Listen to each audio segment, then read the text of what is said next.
Vamos abrir as nossas Bíblias na primeira carta do apóstolo João,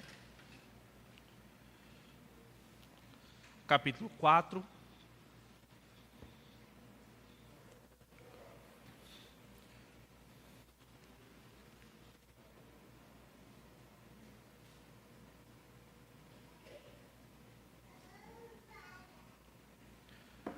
Primeira carta de João, capítulo 4, nós vamos ler a partir do verso de número 7. A nossa série de sermões no pensamento, nas epístolas de João, como nós já começamos no domingo passado, nós vamos prosseguir lendo capítulo 4 da primeira carta, a partir do versículo de número 7.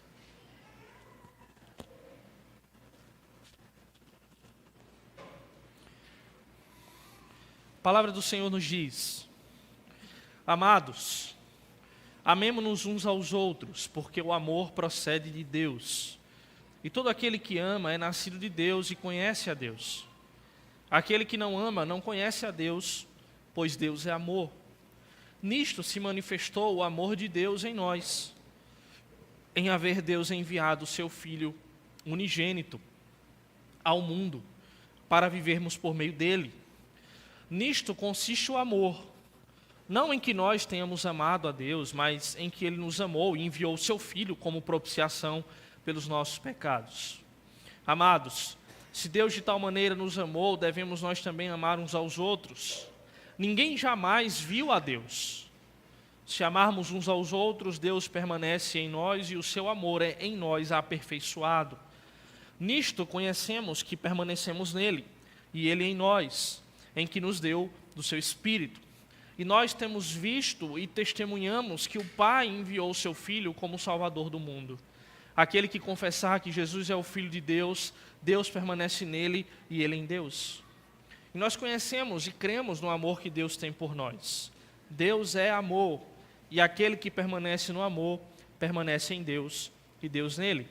Nisto é em nós aperfeiçoado o amor, para que no dia do juízo mantenhamos confiança, pois segundo Ele é, também nós somos neste mundo. No amor não existe medo. Antes, o perfeito amor lança fora o medo. Ora, o medo produz tormento, logo aquele que teme não é aperfeiçoado no amor. Nós amamos porque Ele nos amou primeiro. Se alguém disser, amo a Deus, e odiar a seu irmão, é mentiroso, pois aquele que não ama a seu irmão a quem vê, não pode amar a Deus a quem não vê. Ora, temos da parte dele este mandamento, que aquele que ama a Deus, ame também o seu irmão.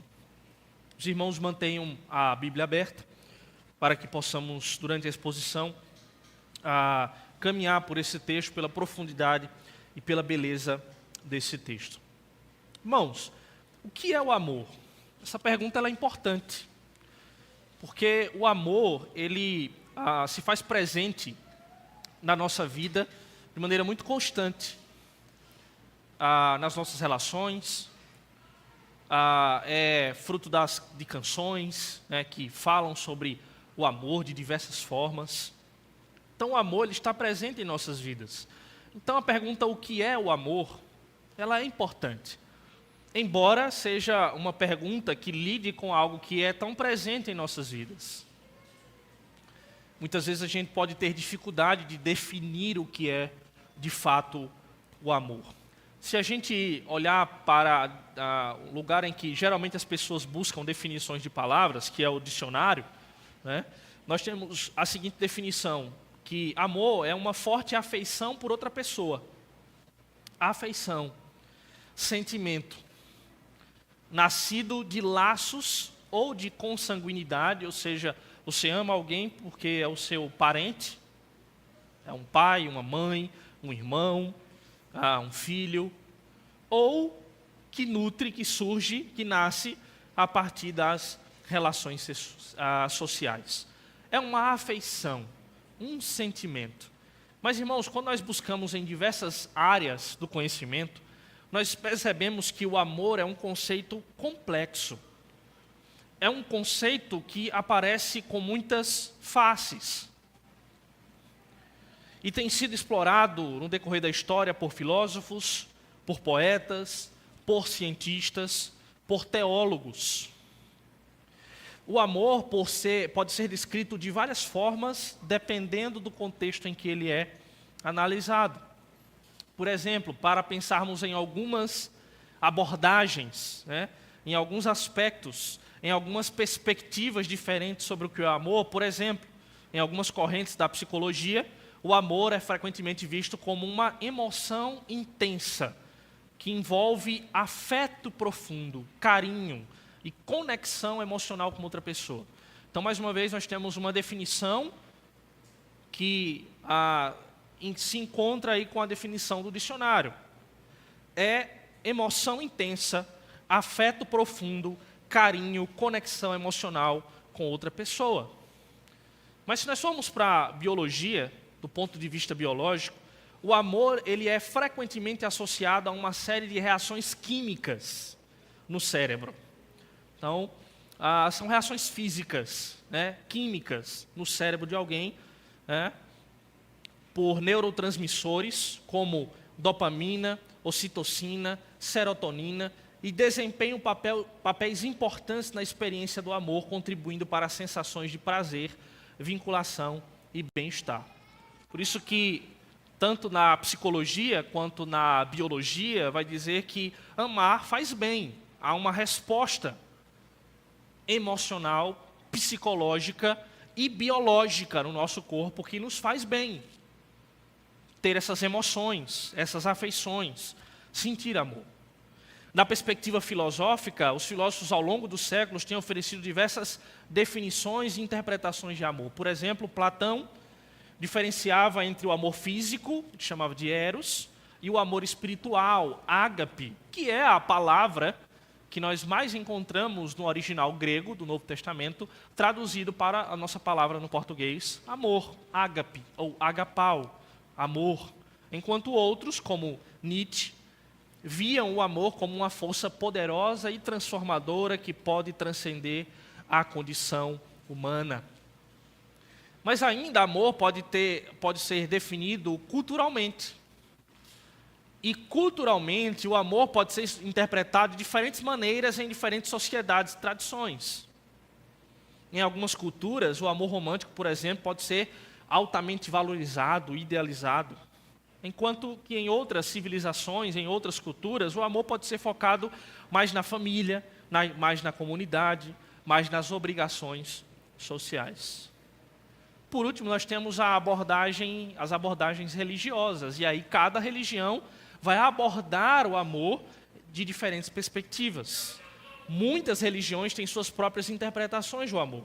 No cristianismo, por exemplo, na nossa fé, o amor é frequentemente descrito como caridade ou amor altruísta. Mais uma vez aí o sentido encontrado no termo grego ágape ou agapau. É um amor que é incondicional. É um amor que não depende das circunstâncias e de condições, mas que ama acima das condições. Por isso o altruísta, é um tipo de amor que não espera nada em troca. É um amor que não busca, então, um retorno para si, um bem-estar em primeiro lugar, mas que ama incondicionalmente, de maneira altruísta, pensando no outro. No hinduísmo, por exemplo, e no budismo, o amor pode ser visto como uma forma de compaixão universal e uma bondade amorosa que transcende o ego individual. Então, nós temos aqui pelo menos 5 perspectivas e maneiras de abordar o amor. Enfim, mas para nós, que desejamos entender o amor, que é um tema tão presente nas Sagradas Escrituras, como nós devemos compreender o amor? O que é que Deus diz sobre isso em sua palavra? O que é que Deus diz sobre o amor em sua palavra? Enfim, irmãos, nós poderíamos, para falar sobre o amor, abordar a partir de diversos textos, inúmeros textos que falam sobre o amor. Talvez um dos mais famosos, mais conhecidos, seja o poema, né, a maneira profunda e poética que Paulo descreve o amor no capítulo 13 da primeira carta aos Coríntios. Nós conhecemos isso. O amor não arde em ciúmes, o amor não se ufana, não se ensoberbece, o amor ele é perfeito, o amor não procura os seus próprios interesses. E Paulo vai qualificando o amor. Esse texto é muito belo para nos apontar para o amor. E tantos outros textos que poderiam nos ensinar sobre o que Deus diz acerca do amor, a respeito do amor. Mas João, na passagem que nós acabamos de ler, na passagem que nós abordamos, ele diz algo muito profundo sobre o amor. Ele diz, Deus é amor. Ele fala isso no versículo 8, pois Deus é amor. E ele fala isso no versículo 16, Deus é amor. Irmãos, nós precisamos nos atentar para essa expressão aqui. Porque nessa passagem, então, nós temos uma lição muito profunda, ou lições profundas, sobre a natureza do amor, sobre aquilo que Deus ensina a nós, os seus filhos, os seus servos, acerca do amor. Ele é amor. Se Ele é amor, nós devemos olhar para aquele que é amor, para entendermos o que é o amor, para praticarmos e experimentarmos perfeitamente em nossas vidas o que é o amor. Então isso nos ensina, irmãos, que, como nós veremos aqui, Deus ele é o fundamento para entendermos o que é o amor e como nós devemos experimentá-lo em nossas vidas. No trecho que nós lemos, vejamos como João apresenta essa profunda verdade em seu texto. Vamos nos atentar primeiro para essa expressão em específico. Deus é amor. E mais, o amor procede de Deus. O verso 7 diz isso. Amemo-nos uns aos outros, porque o amor procede de Deus. E nos versos que nós já citamos, verso 8 e verso 16, nós encontramos essa preciosa verdade, profunda verdade, Deus é amor. Aqui, irmãos, nós temos a terceira das três grandes declarações do apóstolo João quanto à natureza de Deus. No Evangelho de João, no capítulo 4, verso 24, ele diz, Deus é Espírito. E a implicação dessa forte declaração, essa grande declaração sobre a natureza de Deus, é que os seus adoradores precisam adorar a Deus em espírito e em verdade. Deus é Espírito, João 4, 24. E já na primeira carta de João, Deus por meio de João, faz a segunda grande declaração sobre a natureza de Deus. Deus é luz. Nós lemos isso durante a liturgia aqui, em 1 João capítulo 1, verso 5. A consequência disso, a implicação disso é, como nós temos lá no capítulo 1, verso 5 em diante, de que se Deus é luz, nós devemos viver também na luz.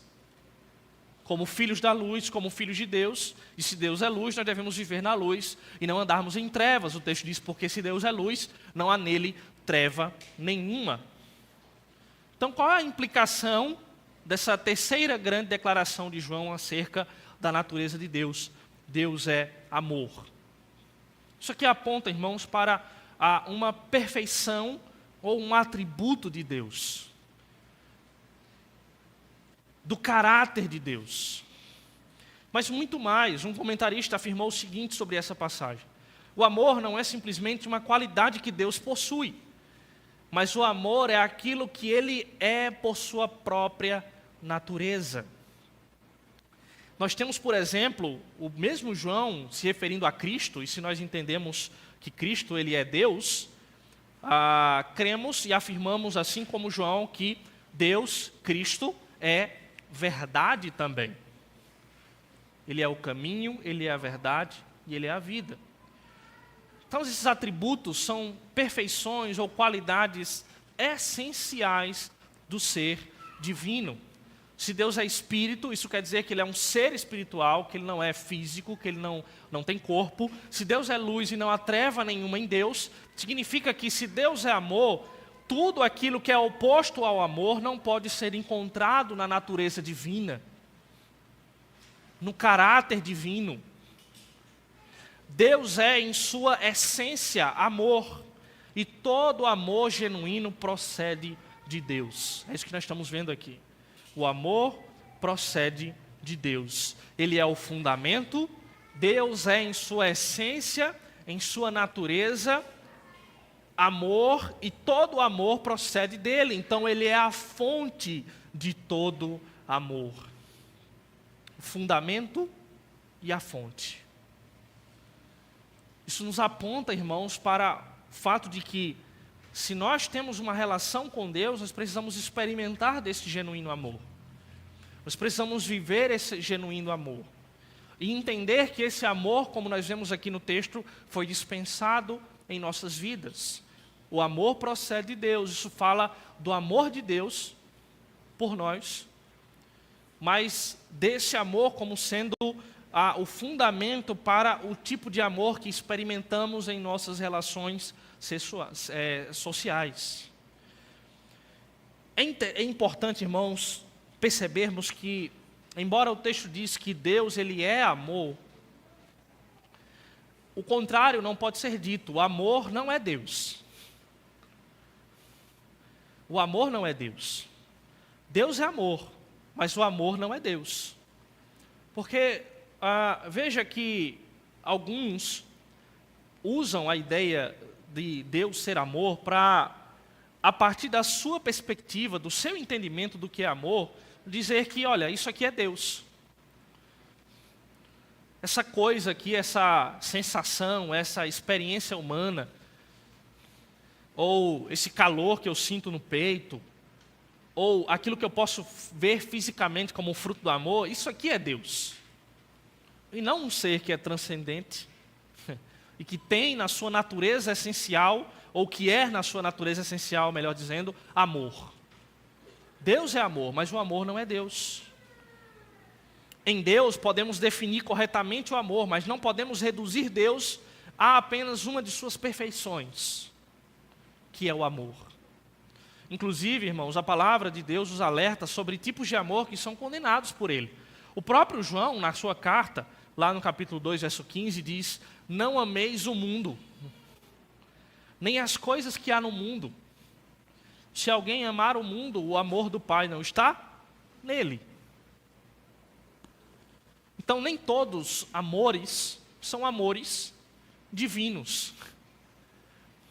Nós podemos amar o mundo, como o texto está dizendo, e amar o mundo constitui uma ofensa contra Deus, uma oposição ao amor de Deus. Se alguém amar o mundo, o amor do Pai não está nele.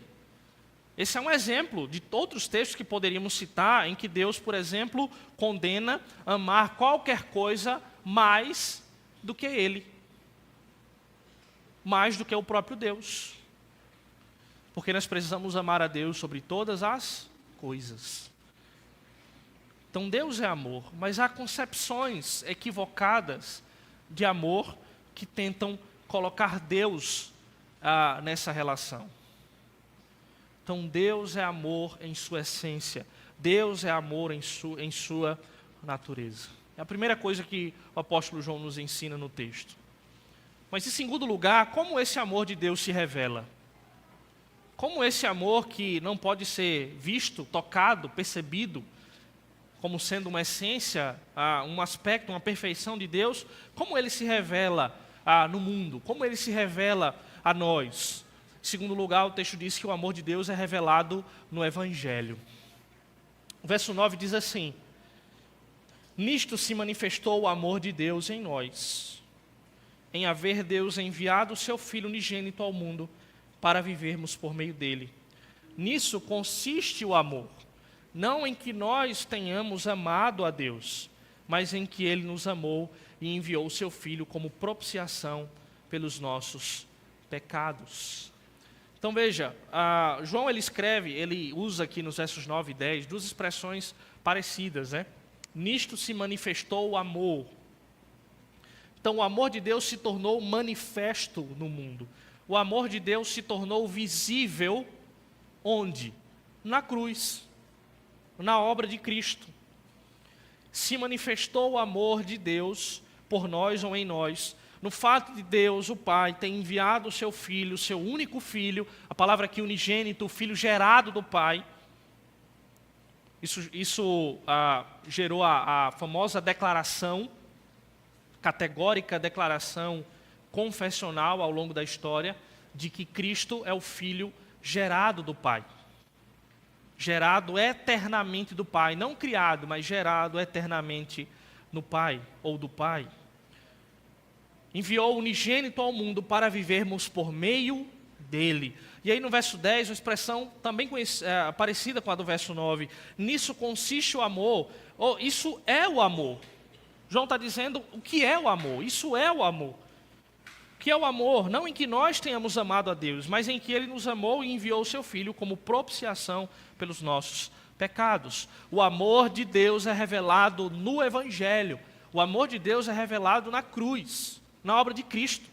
O Pai envia o seu Filho a fim de que todos que o confessem vivam por meio dele, tenham os seus pecados perdoados, sejam reconciliados e salvos por ele.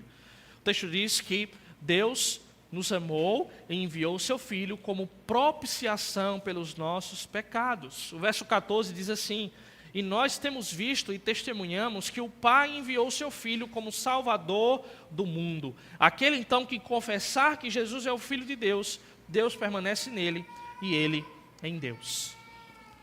Então todos aqueles que creem em Cristo, que confessam que Jesus é o Filho de Deus, o único Filho de Deus enviado pelo Pai ao mundo, ele experimenta o amor de Deus.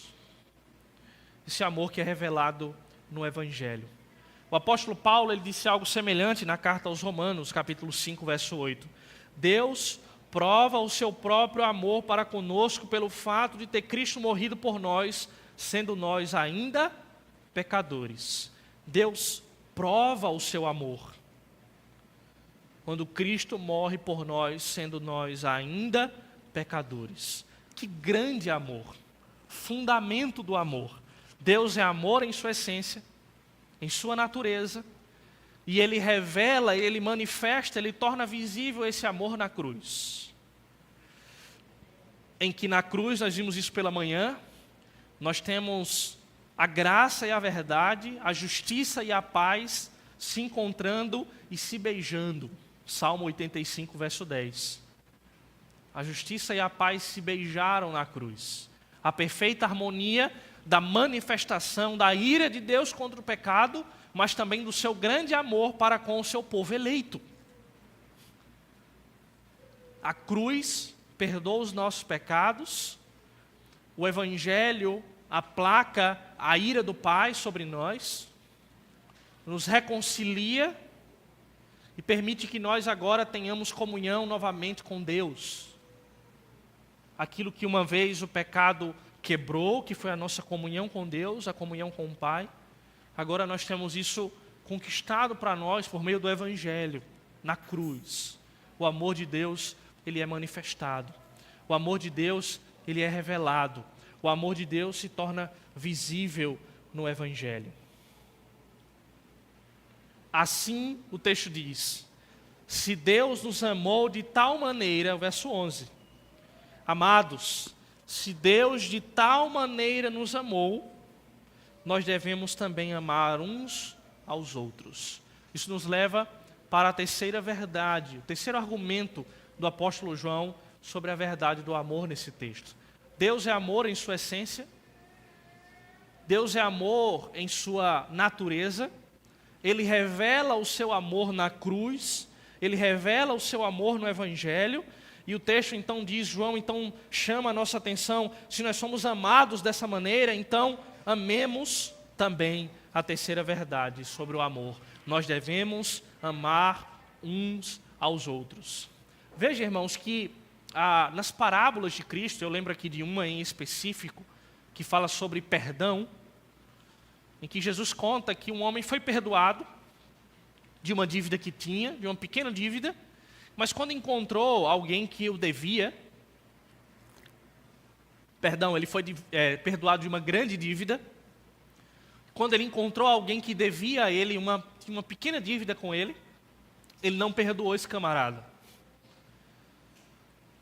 Então ele não conseguiu perdoar a exemplo do perdão que ele experimentou daquele a quem ele devia. Então nós, irmãos, fomos perdoados. Nós fomos amados por Deus. E esse amor, que é a fonte, deve se tornar modelo. Deve nos motivar e nos impulsionar a experimentar esse amor quando nós nos relacionamos com os outros. Nós devemos amar uns aos outros. É assim que o texto ele começa, no verso 7. Amados, amemo-nos uns aos outros, porque o amor procede de Deus. Aquele que não ama não conhece a Deus, verso 8, porque Deus é amor. O amor de Deus por nós, irmãos, se torna, como dissemos, um modelo para todo aquele que recebe esse amor por meio do Evangelho. Nós vimos isso aqui, aquele que confessa que Jesus é o Filho de Deus, ou seja, aquele que creu em Cristo, aquele que recebeu o Evangelho da graça do nosso Senhor e Salvador Jesus Cristo, que é um Evangelho de amor incondicional, porque éramos pecadores, éramos imerecedores, não merecíamos o amor de Deus. Precisamos entender isso, o amor de Deus é grande, o amor de Deus é infinito. Então nós devemos também amar o nosso semelhante, assim como Deus nos amou. O amor deve ser uma consequência lógica e natural daquele que recebeu o amor de Deus. O verso 19 desse texto diz assim: nós amamos porque Ele nos amou primeiro. Nós amamos porque Ele nos amou primeiro. Então nós somos amados, como essa parábola que eu acabei de compartilhar com os irmãos. Aquele homem foi perdoado, então também deve perdoar, porque foi perdoado primeiro. Nós amamos porque Deus nos amou primeiro. Veja que isso é muito presente no texto, quando nós lemos aqui, que o amor não consiste em nós termos amado a Deus em primeiro lugar, mas em que Ele nos amou. Então tudo começa no amor de Deus que nos alcança. Nesse grande amor que nos alcança. Se Deus os amou de tal maneira, a consequência lógica é amor uns aos outros. Amamos porque Deus nos amou primeiro. Por que nós devemos amar uns aos outros? Por que nós devemos amar uns aos outros? Nós devemos amar uns aos outros, esse é o argumento do apóstolo João. Porque se Deus é amor, e se o evangelho que nós cremos é a manifestação visível do amor de Deus por nós, então, em primeiro lugar, quem ama o próximo é nascido de Deus, verso 7. Porque todo aquele que ama é nascido de Deus. Isso nos remete, irmãos, ao diálogo de Jesus com aquele fariseu, lá no capítulo 3 do Evangelho. Jesus tem um diálogo com um fariseu chamado Nicodemos, lá no capítulo 3 do Evangelho de João, e ele chega com um questionamento ali para Jesus, e Jesus, ele, quando começa a falar, a falar com aquele fariseu, o texto diz que Jesus respondeu da seguinte maneira: em verdade te digo, que se alguém não nascer de novo, não pode ver o reino de Deus. Então, quem é crente? Quem é convertido? É aquele que nasceu de novo. Por isso que nós cremos, irmãos, que a conversão não é uma mera compreensão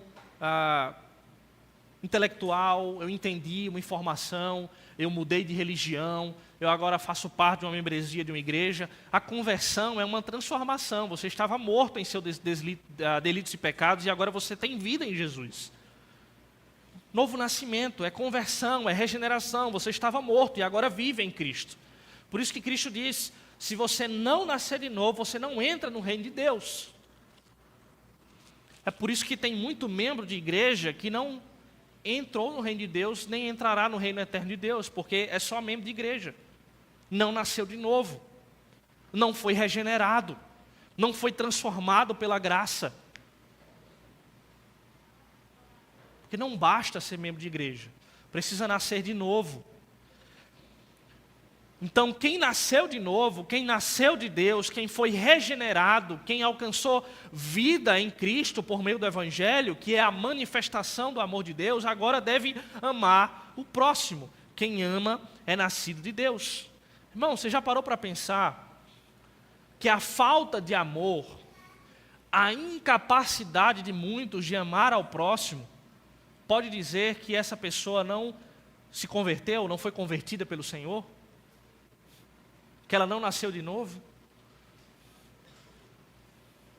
Alguém que tem dificuldade de amar o próximo? Alguém que não consegue, né, evidenciar amor às pessoas? Que há uma forte possibilidade dessa pessoa não ter nascido de novo? Não ter sido alcançado pelo amor de Deus no Evangelho? Porque quem ama é nascido de Deus. Quem nasceu de Deus, ama. Pode ser alguém que apenas se diz ser cristão, mas que por falta do novo nascimento, por falta da regeneração, não consegue amar. Quem ama é nascido de Deus. Ele continua, quem ama conhece a Deus. Então é a mesma coisa. Quem nasceu de Deus, conhece a Deus. Quem não nasceu de novo, não conhece a Deus. Não tem o Espírito de Deus e não consegue discernir as coisas de Deus. Logo, né, e João usa esse argumento aqui, ó, no verso 7, aquele que ama é nascido de Deus e conhece a Deus. Logo, no verso 8, aquele que não ama não conhece a Deus, porque Deus é amor. Então, como é que eu posso dizer que eu conheço a Deus? Que eu amo a Deus e eu não consigo amar o meu irmão? Não, eu conheço a Deus. Deus se revelou a mim no Evangelho. Deus se revelou a mim na pessoa de Cristo. A pessoa diz entender o Evangelho, diz entender o que a cruz significa, diz conhecer a essência de Deus revelada nas Escrituras, que Deus é amor e Ele não ama. Logo, ele só diz conhecer a Deus. Mas o texto diz, aquele que não ama, não conhece a Deus. Aquele que ama é nascido de Deus, aquele que ama conhece a Deus, aquele que ama o próximo, ama a Deus. Então o texto está falando do amor ao próximo. Então quem ama ao próximo é porque nasceu de novo. Quem ama o próximo é porque conheceu a Deus. Quem ama o próximo é porque, de fato, é verdade que ele ama a Deus. Quem não ama o próximo, o amor que diz ter por Deus é uma mentira. Veja o verso 20. Verso 20. Se alguém disser, amo a Deus, e odiar ao seu irmão, é mentiroso. Pois aquele que não ama seu irmão, a quem vê, não pode amar a Deus, a quem não vê. Então, ama a Deus e odeia o irmão. Então, o que é que o texto diz sobre este? Você é mentiroso. Você é mentiroso, você não ama a Deus coisa nenhuma. Porque a consequência natural de amar a Deus é ter a capacidade de amar o próximo. Quem não ama o próximo não pode dizer que ama a Deus. É mentira. O argumento de João é interessante no verso. Veja. Depois de ele dizer que quem diz ama a Deus e odiar o seu irmão é mentiroso, ele diz, porque aquele que não ama seu irmão a quem vê, não pode amar a Deus a quem não vê. Então nós podemos ver Deus, né, fisicamente, nós vemos a Deus? Não. Mas nós vemos o nosso próximo. Veja que isso se coaduna com o que ele diz aqui no verso 12. Ele diz no verso 12, ninguém jamais viu a Deus. Comentarista sobre isso, ele diz o seguinte, nosso amor aos irmãos, que é uma coisa visível, comprova o nosso amor a Deus, que é uma entidade invisível. É fácil dizer piedosamente, eu amo a Deus. É fácil dizer isso. João diz que a verdadeira piedade se comprova no amor fraternal. E ele insiste na ideia, quando ele declara no versículo 21, que este é um mandamento de Cristo. Amar é um mandamento de Cristo. O amor ao próximo, irmãos, então não é opcional para os crentes. João deixa claro aqui, no verso 21, é um mandamento. Temos da parte dele este mandamento, que aquele que ama a Deus, ame também ao seu irmão. Isso, irmãos, nos ensina que o amor a Deus e o amor ao próximo, eles não podem ser separados. Porque a palavra de Deus não desconecta essas duas coisas. Nós demonstramos o amor que nós dizemos ter por Deus quando nós amamos também o nosso próximo. Então as coisas não podem ser desconectadas, porque nas Escrituras elas não são desconectadas. Eu já amo a Deus, mas eu preciso aprender a amar o meu irmão. O texto diz, se você não ama o próximo, você é mentiroso.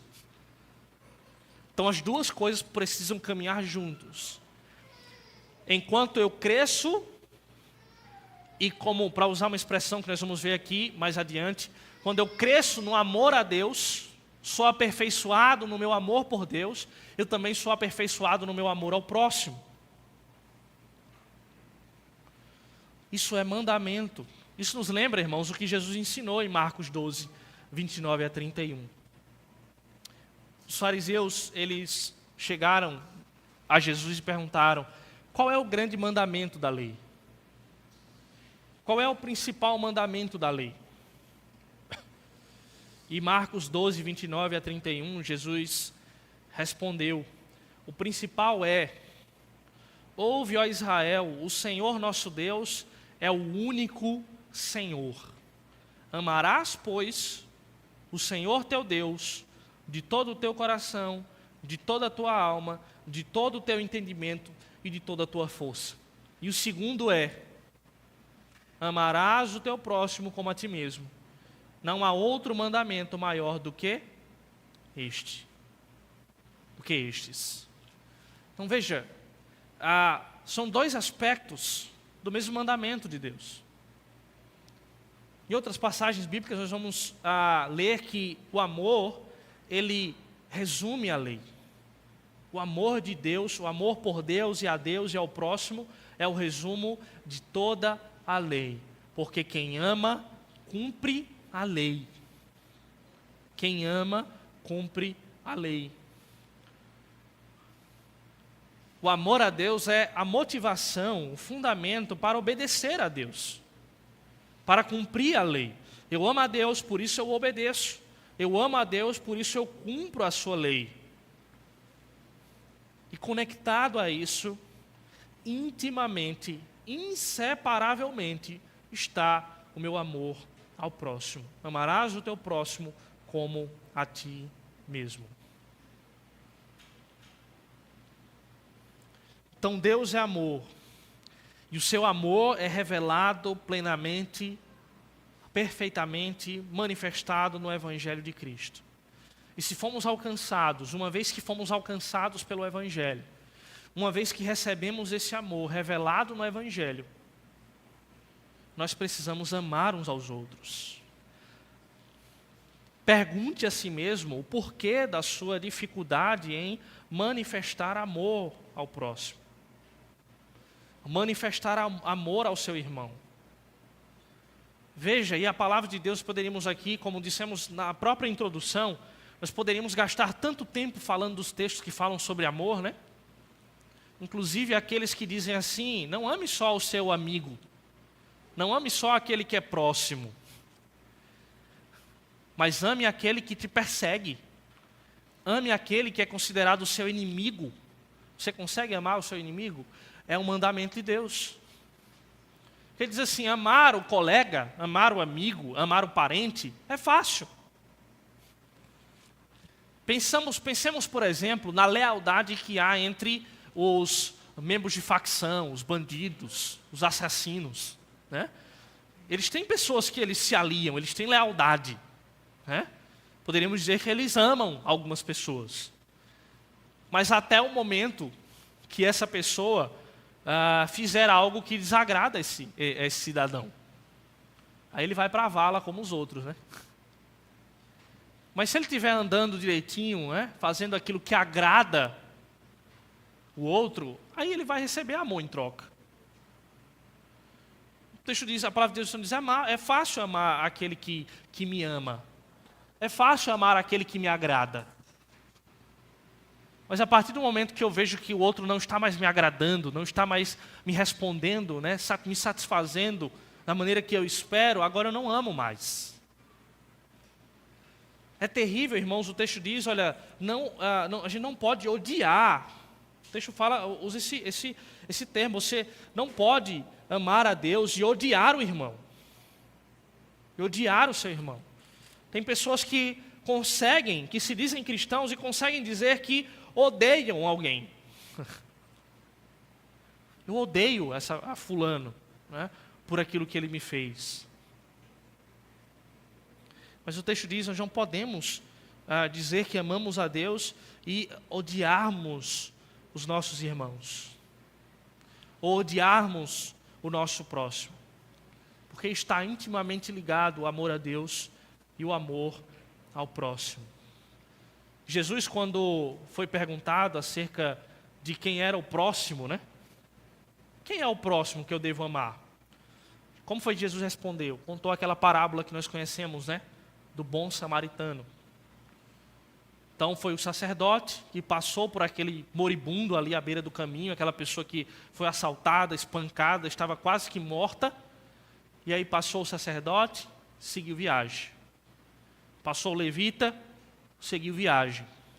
E aí a parábola de Jesus diz que passou um samaritano.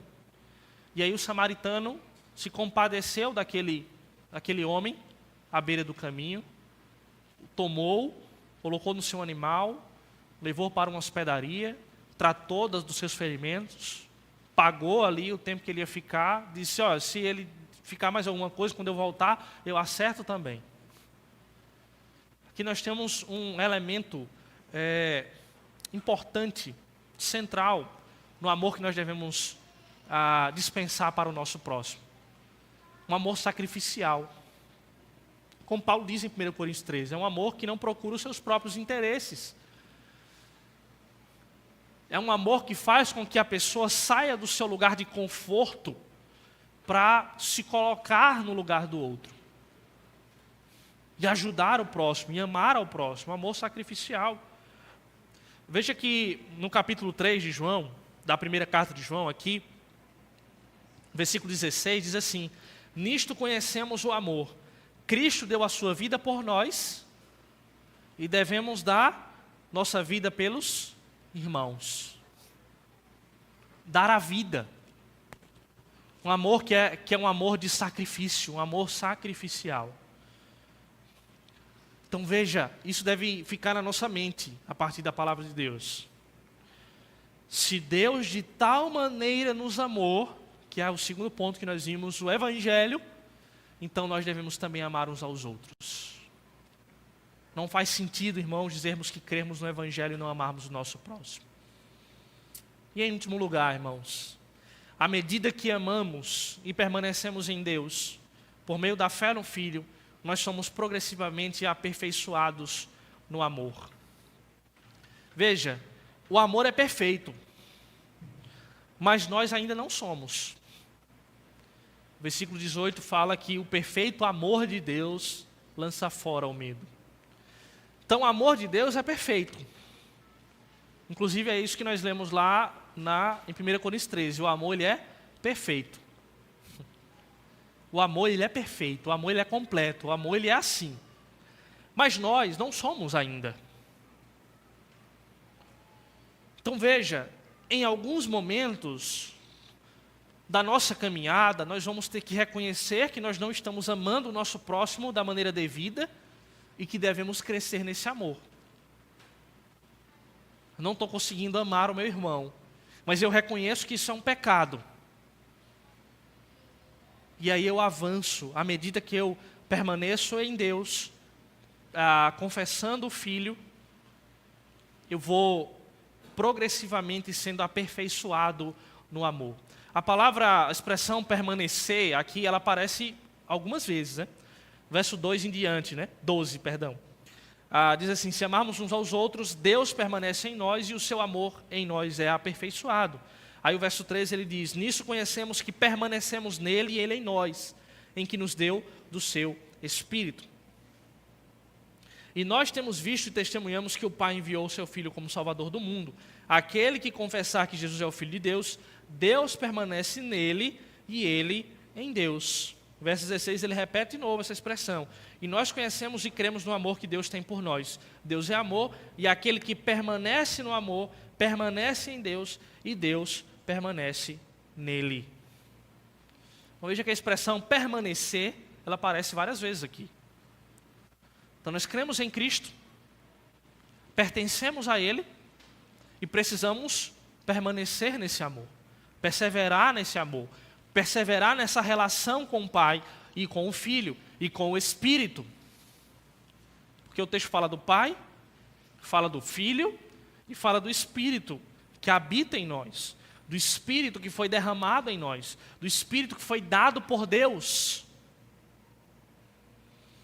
Então, à medida que nós amamos, irmãos, e nós permanecemos em Deus, permanecemos no amor, por meio da fé no Filho, a partir de uma relação poderosa com o Espírito que foi derramado em nós, nós vamos sendo aperfeiçoados. Aperfeiçoados. É uma expressão que aparece também no verso 17, nisso em nós é aperfeiçoado o amor. E quando nós vamos crescendo e tendo em nós o amor de Deus sendo aperfeiçoado, nós vamos crescendo e obtendo confiança em Deus. Confiança no amor de Deus.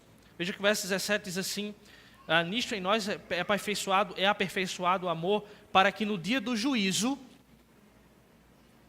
mantenhamos confiança. Pois segundo Ele é, também nós somos neste mundo. E aí, no verso 18, João ele faz um contraste, né? Qual é o contraste aqui? Entre a confiança, que pode ser traduzido também como uma ousadia, do verso 17, né? Temos confiança nele, quando somos aperfeiçoados no amor, diante do iminente juízo de Deus. Ou seja, no dia do juízo, esse Deus que é amor se manifestará com juízo sobre a terra.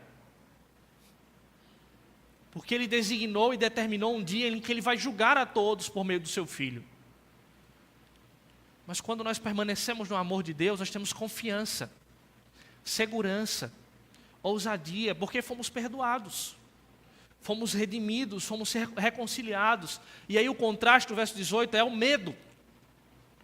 Confiança de um lado, ousadia de um lado, segurança em Cristo, diante do iminente juízo de Deus, mas do outro lado, medo. Uma vida de medo, de incerteza sobre o futuro, sobre o destino eterno das nossas almas. Então nós obtemos confiança no amor de Deus diante do iminente juízo dele e não mais sentimos medo. Veja, lembrando, isso é algo que é progressivo, né? Então vamos sendo aperfeiçoados no amor, vamos crescendo em confiança e segurança e vamos abandonando o medo que produz tormento. O texto diz, porque o perfeito amor lança fora o medo. Não de maneira instantânea, mas progressiva. Porque o amor produz o medo, produz tormento, logo aquele que teme não é aperfeiçoado no amor. Talvez uma das coisas que o ser humano ele mais tenha medo é da morte. É da morte. Da incerteza daquilo que o espera depois disso, né? Será que tudo termina aqui? Será que há algo além dessa vida? Mas aquele que foi encontrado pelo Evangelho e é aperfeiçoado no amor de Deus, ele vai lançando fora o medo e crescendo em confiança em Deus. A caminhada no amor, então, como dissemos, é progressiva. O amor de Deus é perfeito, mas lembremos, nós ainda não somos. Por isso, existe a necessidade de permanecermos no amor de Deus, sermos aperfeiçoados nele, para aprendermos a cada dia a amar uns aos outros. O que nós aprendemos nesse texto, irmãos? Deus é o fundamento e a fonte do verdadeiro amor.